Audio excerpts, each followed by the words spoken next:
Hi guys, welcome to another episode of the Grapplers Academy. The sounds a little bit off today. My fault. I didn't realise that the phone/camera didn't have a microphone jack. So get that amended. But Grapplers Academy on all social media. Got Bonafide PT, coached by SI. Make sure you hit that like, subscribe, and drop a comment below with your thoughts on today's episode. Got the Grapple Fest coming up soon with Daisy Fresh. Yeah, we were just talking about that before we started recording, weren't we? Some good matches on there. You were saying it's now no longer going to be on Flow Grappling? No, so from what I understand, it's going to be on a pay-per-view website. So for those of you that don't want to sort of pay for the yearly subscription at Flow Grappling, you can now one-off purchase on the website. I'm not sure what the website is, but I'm sure it's going to be posted at some point. If anyone can just go and check that out on the Grapple Fest socials, can't they? Yeah. I like the idea of that. I mean, like, Flow Grappling's got some good stuff on there, but we've talked about before in the past about them kind of like monopolising the grappling industry. Yeah. Between them and UFC Fight Pass is like pretty much where you're going to check most stuff out, which shows it did a cool idea over last year where they basically did like a honesty policy subscription for the event. Was it Grapple? Empire. Empire, yeah. Empire, yeah. I thought that was quite an interesting way of doing it. So you could like do basically a pay-per-view, but different levels of support based on what you wanted to pay for the event, like a bit of an honesty policy box. Yeah. You could just view the event for free on YouTube, I think, as well. Yeah, I think there was a live streams and a donations thing, and then I think similar to kind of like a Kickstarter where there's certain levels where if you donate X amount you get this, X amount you get T-shirt, and further up. To be fair, if I'm seeing the one that's just got a T-shirt in there, I'm probably going to go straight for that one, to be honest. Yeah. Who doesn't want a T-shirt? Oh mate, that's free T-shirt. Free T-shirt. That was always part of the fun of like doing the comps and working events as well, was the free stash that you get with it. Not paid for any T-shirts for about 5 years. Yeah. It's one of them like your full drawers just for them T-shirts. You're kind of like going, wore this recently. Oh, I've not worn this for years. I even did a fucking marathon once to get a free T-shirt. So I don't think I'd go that far for it just yet. I would recommend it, to be honest. Definitely don't do it, especially not as a 100 kilo pluser. Oh yeah. I mean, if they do like a walk-in 1K, I'd consider it. There was a guy doing it with a refrigerator on his back. He walked the whole 26 miles with a fridge on his back. Fair play to him. There was another guy doing it on a pogo stick. I was fucked just after, admittedly with no training, but I mean, doing it with a fridge on your back's fair play, isn't it? I wonder how the... Do you reckon he trained for that? Oh yeah, you've got to have. You can't walk around with a fridge on your back, can you? It's got to be a heavy... They're quite heavy as well. Heavy backpack. Yeah. I think after mile 10, that fridge feels ridiculous. Probably after mile 5, to be fair. Yeah, that might be a good way to... You know, all of our like PT clients who might be overweight and stuff like that, it's like, right, okay, well, we're going to put the fridge on you. You're always in the fridge now, we're going to put the fridge on you. Everywhere that you go, you've got to wear that fridge. I think the weight would come down pretty quick. Probably develop an eating disorder as well, to be honest. But just so like mentally cripple them for the next stage of their life. More serious business, or do you want to get into the topic of the conversation that we had posted to us this week? Yeah, so sort of monitoring rolling intensity. We've all, to be fair, I think we've all been there as well as that sort of person where it's kind of like you just want to you don't want to give an inch, and you're coming out of every round just blowing out your ass. And it kind of does stall your progress because technically you don't improve your skill set. You may have more success in the early stages, but everybody around you is going to learn how to adjust to your intensity and tire you out, weather the storm, and then sub you out. Or sometimes people just won't want to roll with you. Yeah. Yeah, there's definitely that risk, isn't it? People are just going, yeah, you want to roll, like, nah, yeah, fine, like, yeah, no worries. But definitely, pretty much almost every time you speak to somebody who either is that big, strong guy in the gym who everybody has to deal with, everyone's answer, especially the more experienced guys, I'm just going to wear him out. Yeah. And then beat him because he's got no technique. Yeah. So, like, yeah, often the times is I'm just going to wear him out until he's too tired and then I can get my stuff off on him. And like you said too, right, you might be winning, but you're not winning in getting better at jiu-jitsu. No. It's like you win in that round, like, yeah, you've won the battle, but that person's getting better and adapting over time.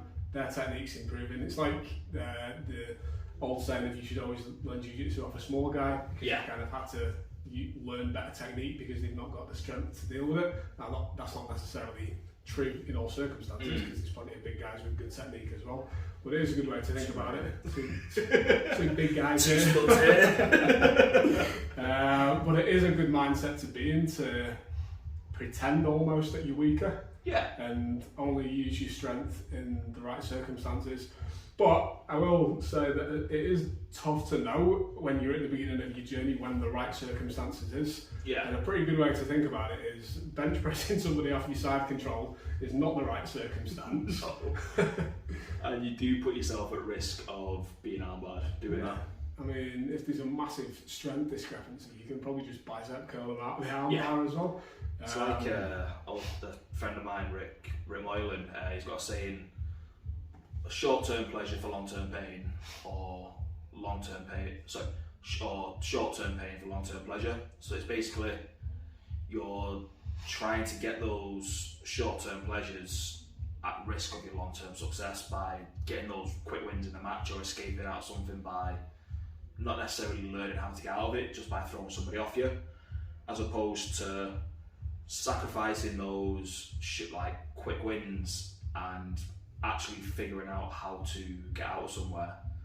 And over the long term, you're going to develop a much better skill set, which is going to give you much more longevity in the sport. Yeah. I had quite a frustrating time with this fairly early on as well, to be perfectly honest. But the thing is, even at the time, I didn't feel like I was using too much strength in my own head. I was like, I'm just probably a bit stronger than everybody else.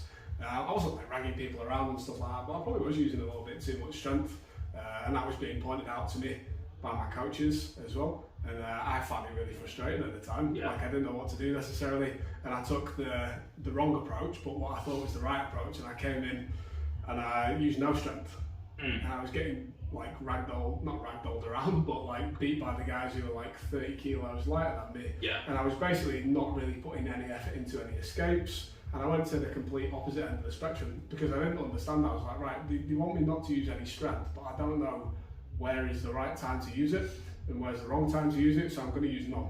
And that was the wrong thing, and that was a bit of a learning curve for me to get that right as well, because I thought I was doing the right thing. Yeah. I was doing the opposite of what I've been told I was doing wrong, and that was a really frustrating time for me in jiu-jitsu. Like, I probably enjoyed jiu-jitsu the least then. I've kind of come in just thinking it was shit because I was getting smashed.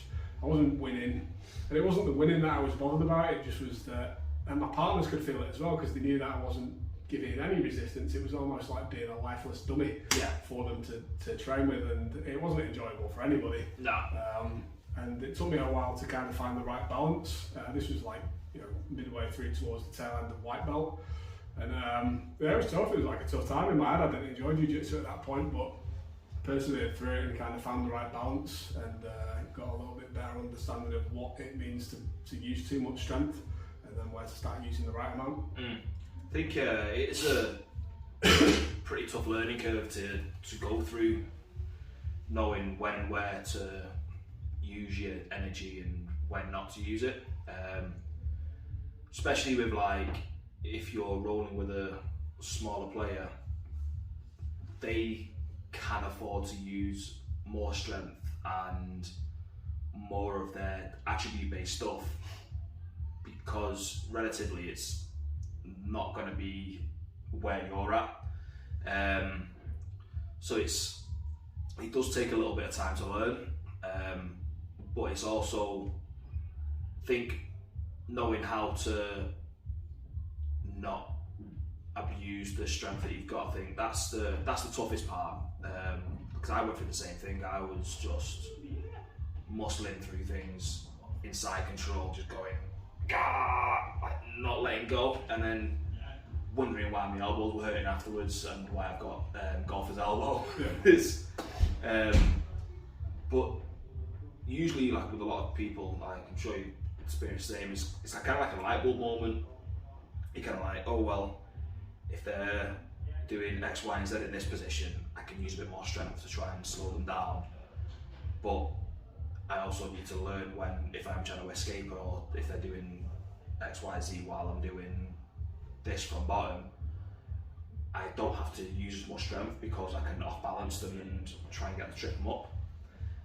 But it's quite a difficult thing to comprehend at the start of your journey. Yeah, I think like probably if people are listening to this and thinking, well, you give me a load of problems there, and yes, I know the problems. Like, what are the solutions? And to try and save you a bit of time in your journey, because it was frustrating for both of us. I think two of the things that helped me out to figure this problem out earlier on were learning how to flow roll properly, and part of that was learning that catch and release philosophy. Yeah. And a little bit of it also is like thinking about it from the points aspect of jiu-jitsu. So if you're talking about all three of those elements together, you know, like I think again when I didn't know how to regulate my strength properly, I didn't know how to flow roll properly as well. Flow rolling was kind of just flopping around into weird different positions and not really doing jiu-jitsu, but like rolling around with somebody else, just it doesn't jiu-jitsu, it just looks crap, doesn't it? Because you don't know what you're doing. No. And then if you tag that on with that catch and release sort of idea, like if you're a strong guy, if you can hold somebody in position for 5 seconds and then think like, right, okay, well I could probably hold this for 30 seconds or a minute if I wanted to, move on to something else. Yeah. Like, so let's say you've got that strong crossface from side control. Yeah, you're holding it for 5 seconds, the guy's squirming around, yes, he's not getting out, cool, you win in that position, move. Yeah. Go to mount. Did you hold that for 10 seconds? Yeah, cool, try and set up your armbar. And then you're flowing through that progress and process of setting up your positions and transitions. And gives that, in the transitions, it gives the guy underneath an opportunity to try and do escapes and move and stuff like that. Oh yeah. But it's not just, I think a big criticism of people like who are too strong is that they just hold and squeeze stuff for the entire round and they'll just crush you from side control and take that as a win.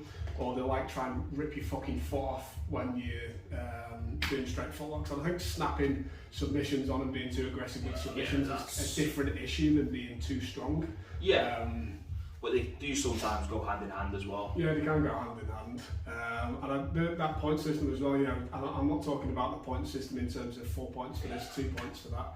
But it is a good way to think about it. But I'm talking about it like hold it for 3 seconds, right? You got your points, move, get more points, get more points, get more points, and almost turning your rounds into being how many different positions can I secure in this round, rather than how long can I hold the guy there for, or how many times can I submit them. Yeah. Like my mentality when I got better at this was more a win for me was, can I put that person in as many different positions as I want them to be in that round, rather than just I'm on top, I held it for 3 minutes, therefore I win. I think another one that sort of helped me with the same issue was learning to play off my back a lot more. So if, say, someone like into my guard, I managed to sweep them, got on top, I'm going to drop my intensity right down to give them the opportunity to work through an escape. I'm not going to be like, here's your escape, take it. It's going to be, I'm still going to try and secure position and hold, but I'm not going to be clamping on for dear life. I'm going to give them the freedom to work, get back on top, and then it's my time to work again. Almost kind of like, very similar to the catch and release, but having an objective in mind. So then the next roll could be, okay, I need to work on the side control escapes, and then almost making them work for the guard pass, getting them into side control, and then working from there and working those fundamentals, and going back to, if you're in sort of deep waters, going back to what the escapes were, like, because there are going to be occasions where you need to explode out of a submission or explode out of a position to get out of it when you're in deep water, but that shouldn't be everything in your arsenal. Like, there needs to be the other tools that you go to first before you go to the last resort. It's like we were talking before with submissions. I've been looking at escapes a lot recently, and it's always the early stage, mid stage, and late stage submissions. The late stages don't have as much success as the early and mid, and the early and mid tend to go for start off with preventative stuff, and then okay, here's an escape if they're part way through setting it up. Late stage, you're hoping that whatever they're using for the submission slightly fatigue a little bit, so you can take advantage of that and get out of it. And look at it in the same way for positional stuff as well. So for a mount escape, your early stage will be, okay, as they're trying to transition to mount, I'm going to try and catch them in half guard and look for a sweep from there. Your mid stage would be elbow knee escape. Your possible sort of between that mid and late stage would be if someone's climbed the height of the armpits, is getting them back over the hips, and then you've got your reaper or your elbow knee again. Late stage is they're on the way to your back, they're setting up a submission, and you need to create some sort of a scramble to get out there, and you may need to use a bit more energy and a bit more strength to get out, but it may not always go your way. Like, you may end up in a worse off position, you may end up exactly where they want you to be, you may end up in this completely different submission because you kind of fell into the trap of what they're trying to set up. Yeah. But also as well, if someone is going buck wild and trying to escape, the top players seasoned enough, they're going to know just how to ride it out, make you carry all of their weight for that time. Once you've stopped moving, it's their time to work. Yeah, I think that's one of my favourite things in jiu-jitsu, to be honest. Just watch somebody suffer a little bit as they try everything they can possibly think of, and then get exhausted, and then you just slowly transition into something else. I love going it when it's sort of like you get someone that's, let's say, starting side control, they can't recover guard, so they sort of almost have to turtle up, then run around to front headlock, turn them back over, then let them go back to turtle again, turn them back over, just keep going through that cycle. They kind of like going, oh no, I can't get out of here now, and then go to work. If you're rolling with somebody and they're doing that to you, think about it as a benefit for you in two ways. They're either doing you a favour and trying to improve your cardio, yeah, or get you loads of reps and good escapes. Yeah, true. So if I ever do that to you, that's exactly what is in my mindset right there. Or the fact that you just need me in the face on the knee cut pass. Well, yeah, that's sort of what it was, kind of like, okay, you need me in the cheek, and you were going for a knee cut, and I was being quite polite. Now I'm going to go knee on sternum. What form of, what stage of defence is the stage of defence where they've got you in a rear naked choke and you're going to try and not make any noise or sound and pretend that it's not working, hope that you don't go to sleep, and then hope that they make an adjustment thinking that you've not got it right? That's the mythical stage. That's sort of like... It definitely works. Oh yeah. That's that hoping you can find the ring from Lord of the Rings and just disappear. It's funny though, you've got somebody's got you in a choke and you're like, right, this is in tight, I can't do anything, I've got to not make a move here and hopefully they won't think it's on. And then if it does work, you get out on the end of the round and go, what's that choke on? Like, all the blood vessels in your eyes are popped. No, the throat's not working. Tell you what, James at Hive does that. Like, he's got the best poker face, and he won't struggle. Like, if it's on deep, he'll fully convince you that your technique's wrong, and he's figured out where his limits are for each submission. And I've got to say, it's one of the most frustrating roles, because you could be fully deep in on an arse, but he'll just be trying to sort of work a sort of fairly technical escape. But in reality, he in his head going, okay, it's getting tighter and tighter and tighter. And when you're attacking it, you're going, why hasn't he tapped yet? Is this even on? So you sort of let go, transition to something else. And you ask him afterwards, and he goes, yeah, and I was like this close to tapping.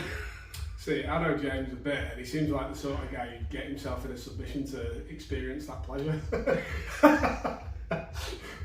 He's got why do you keep letting me tap it?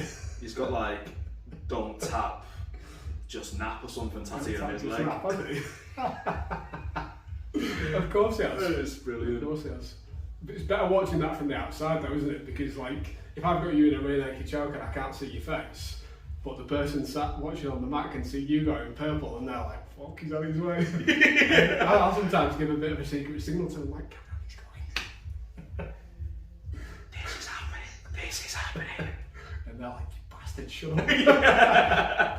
Like, I'm not letting go of that motherfucker. If I know that submission's on, I'm going for his neck. Yeah, because there's been, like, what was I doing? I was watching two of them roll the other week, and I think it was James with somebody else, and they were just trying to go for a bit of a cranky, sort of rear naked, and I went, he's not going to tap to a crank. He's got the pain threshold of somebody giving birth. Like, he's not going to tap to pain.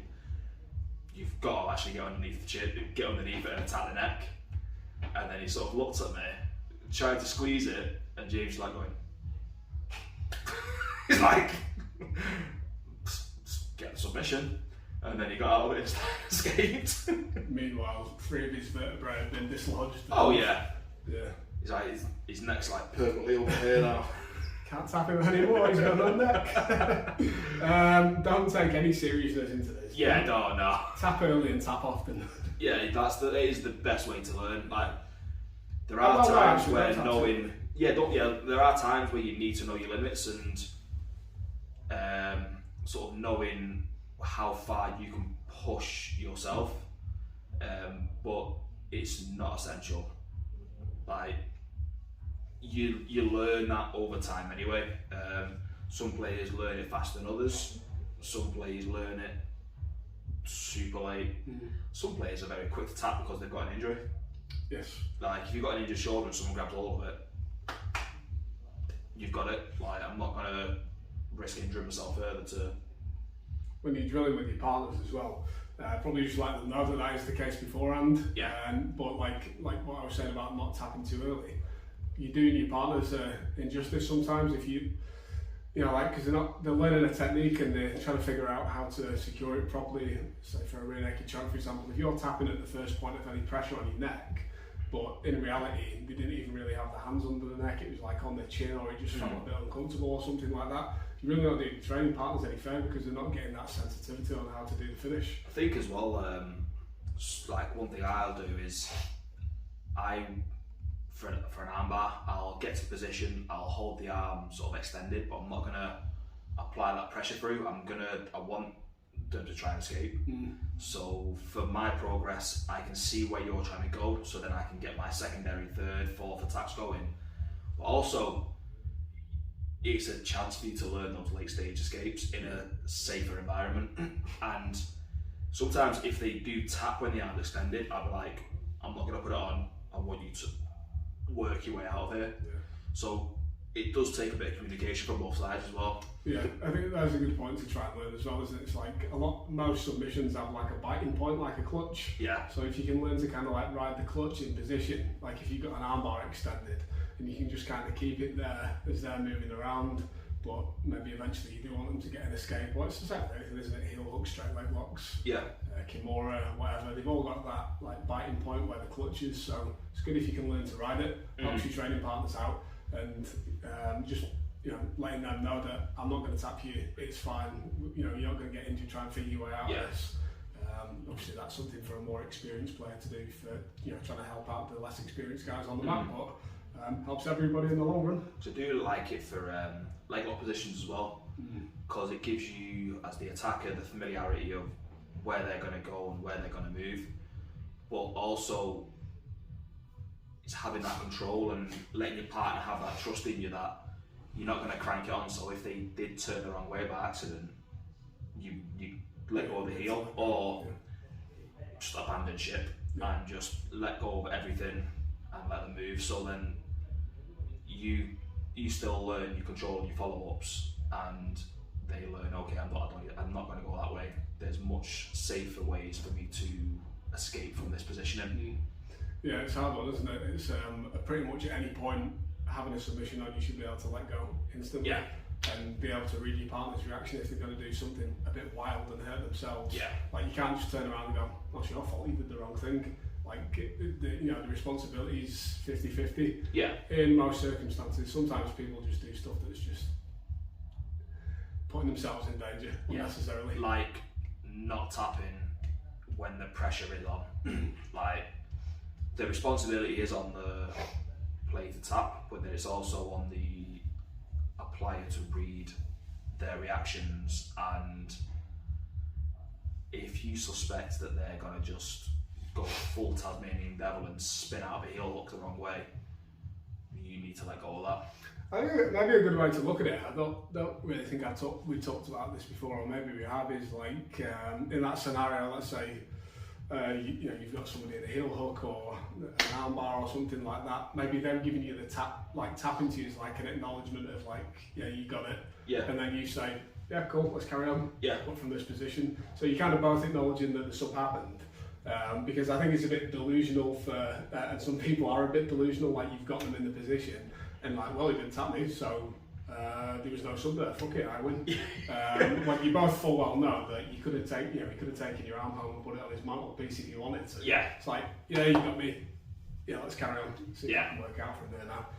And like, with a lot of experienced players, they'll bypass a lot of submissions against less experienced players. Like, they may have an objective to work a specific position or a specific angle for an attack. So they may get hold of the Kimura, let go of it, then transition to something else, let go of it, then move to something else, let go of it, and then get to their eventual goal.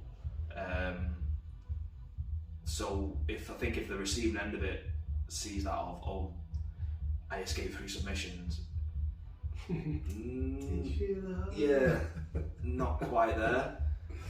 But then also, if you were doing the right thing to escape those submissions, you've still progressed and you've still learned how to get out, because they may not have the objective to finish with that, but they may still use that to set up the next thing, but you need to still act accordingly to get out of it, because you don't know what their attack's going to be. Yeah, going with a good player and more experienced players, like being on a computer game where you can turn up the level of difficulty, isn't it? Yeah. It's like, well, every time your skill level improves, you start off on easy, and then you go to like intermediate, and then you can keep turning up the level to match your level until eventually, years later, you're beating them on the hardest level.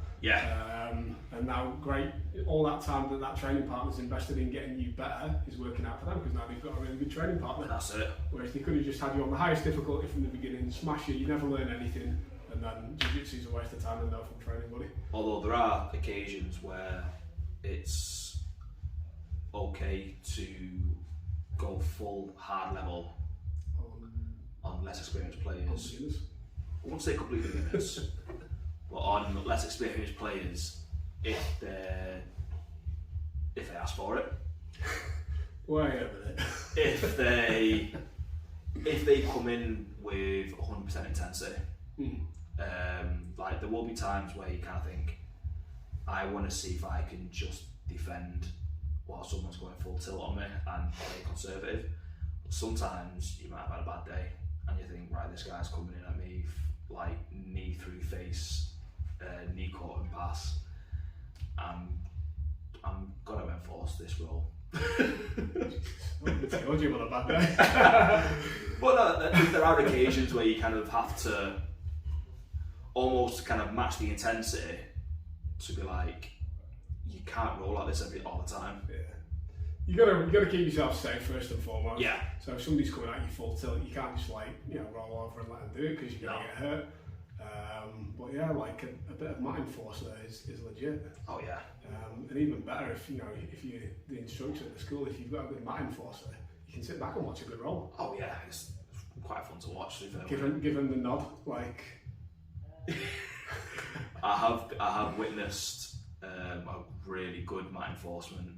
I won't say where, it wasn't at Hive, but this lad come in once and he was just being an absolute whopper, like avoiding tough rolls with experienced players. I think he was a blue belt, this guy, and he was just sort of turning away from the experienced players, white belt, white belt, white belt, smaller white belt, just sort of doing that and showing no mercy.